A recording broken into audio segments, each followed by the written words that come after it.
Are you a boy or a man? Find out right after this. Hey everybody, I am Taylor from Beard vs. Geek, where I show you it is okay to be a man and a geek at the same time. Today we are talking about rites of passage and determining whether you are a boy or a man. You see, in pretty much any culture over the centuries, there have been things called rites of passage, which is a period or an event where a person transforms from being a juvenile, a boy or a girl, into an adult, a man or a woman. Now, before the arbitrary number of 18 or 21 appeared in the American or British justice system, there have been cultural rites of passage all over the globe and all very various. For example, in the Jewish culture and tradition, a boy becomes a man at a bar mitzvah, where they show that they are an adult by reading the scriptures, breaking bread, going through a whole bunch of different ceremonies to show that this person is no longer a boy, but is a man, and I respect that.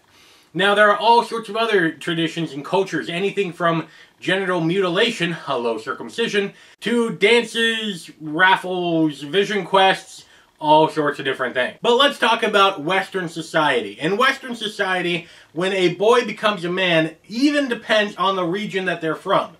For example, here in Oregon, for the longest time, since we have a very rugged background, we were founded by not only Native Americans, but also a lot of lumbermen, fishermen, blue-collar guys. And with that stems the idea that you are a real man if you have facial hair. So here on the Oregon coast, facial hair is big. Almost every guy has it if they were born and raised here. Because that's the norm. That is culturally acceptable. Now, for a lot of cultures, the first time you shave is a ritual where a father usually teaches a son, or uncle or grandparent, or the manly figure in your life teaches you how to shave. That is considered a rite of passage. That's signifying that you are no longer a boy, but you are becoming a full-blown man.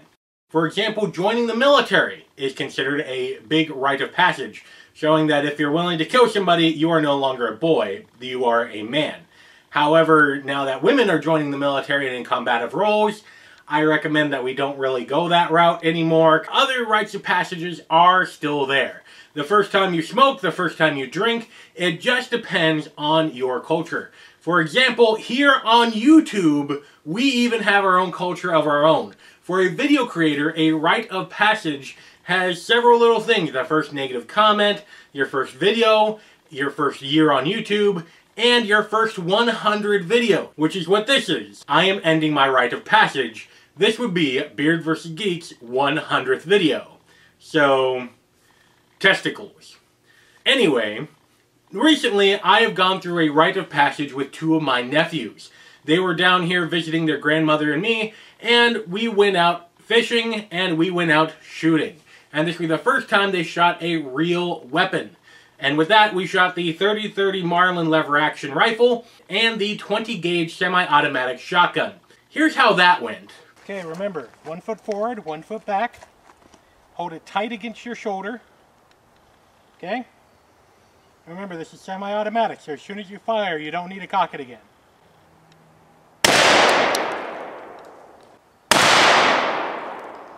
Are you ready? I'll be as ready as I'll ever be. Okay.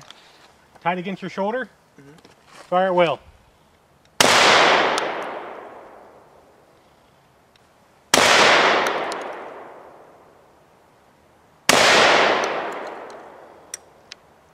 Safety on. Range is clear. So, gentlemen, you just shot your first 30-30 lever-action Marlin and your first 20-gauge shotgun. Yes. How do you feel? Great. I'm still nervous as crap. By the way, this is not beer. Now, when performing ritual, safety is always key. However, typically rites of passages have come with a little bit of pain. For example, anything from going out on a vision quest and not being able to have food or water for a significant amount of time until you have that vision is a traditional and somewhat stereotypical way of that Native American ritual. Hot enough for you? What? I say, hot enough for you. Yeah, I guess. Oh my God, I'm communicating with nature. Hey, Tree, if one of you falls and there's no one around, do you make a noise? Are you kidding? Scott fell last week. He hasn't shut up about it since. Sure, stand there and bitch, but would any of you take the time to help me? Ooh, I'm playing the world's smallest violin, Scott. However, little things, even in today's culture, that you might not even have thought of. That first time you cut yourself shaving. That first time you get a kickback when shooting a rifle, as you saw there with Alex. Or the first time that you actually go blind drunk and you end up talking to a guy dressed like Madonna. You know who you are. Ultimately, rites of passage are necessary when knowing when you are a boy and when you are a man. If you are a father, instill rites of passages into your sons. Let them know when they are aging and when they are maturing, and you know what? They will probably go along with it. And they will probably start to behave differently as they age. Have you ever seen that old show, Home Improvement? They actually did an episode a lot like this, when one of the sons, Brad, was really acting out, breaking things, vandalizing things all over the place, and the very intelligent neighbor, Wilson, came up with the idea that maybe he just needs a rite of passage to know that he is no longer a boy, he is a man, and has a new standard of living. And in the episode anyway, that worked out great. Now, I'm recommending that you do the same thing. Whatever is culturally appropriate to you, go forth and perform that rite of passage safely. Make sure that that rite of passage is something socially acceptable. For example, going and sticking a person up and stealing all their money, not an acceptable rite of passage. Shooting somebody, not an acceptable rite of passage. However, learn how to shave properly. I have a video for that. Learn how to polish shoes. I have a video for that. Learn how to shoot. I kind of have a video for that. Simple rites of passages are an easy way for you to transition yourself from becoming a boy into being a man. And fathers, if you have sons, think about what rites of passage you have been through and project that onto the next generation.